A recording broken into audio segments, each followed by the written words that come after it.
В завершении выпуска сезон на обновленной лыжной базе «Заречная» в Мирнинском районе официально открылся. И без сюрпризов для горожан не обошлось. Их встречают в новом здании, а цены в 2 раза ниже.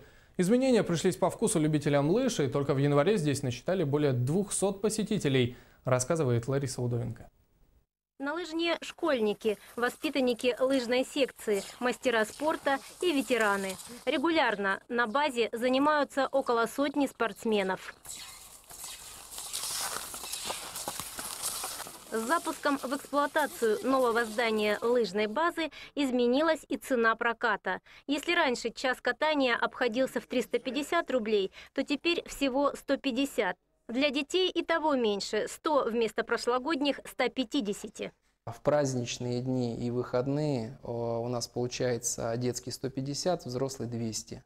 Директор базы Дмитрий Черный с удовольствием показывает инвентарь для проката. Все новое, ни одной пары старых лыж. Размерный ряд ботинок от 33 до 48. Есть теплые для неспешных прогулок, есть легкие для тех, кто любит скорость. На разные запросы и сами лыжи. Для людей не первый раз, наверное, пришедших покататься, либо не часто ходящих на лыжах, так можно сказать.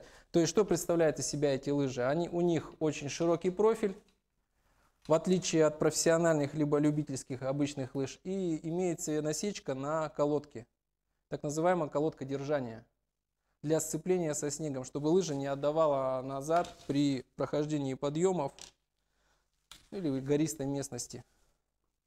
Еще имеются лыжи уже для более продвинутых лыжников любительского уровня, универсальные лыжи ТИСа, представляющие из себя уже более узкий профиль и, соответственно, возможность смазывать мазями держания, либо передвигаться коньковым ходом.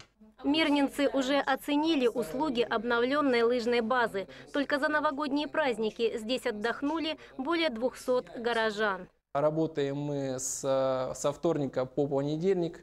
Понедельник у нас выходной, а так рабочий режим на данный момент у нас с 10 утра до 5 вечера. Всем желающим приходите, будем вам рады. Катайтесь на лыжах.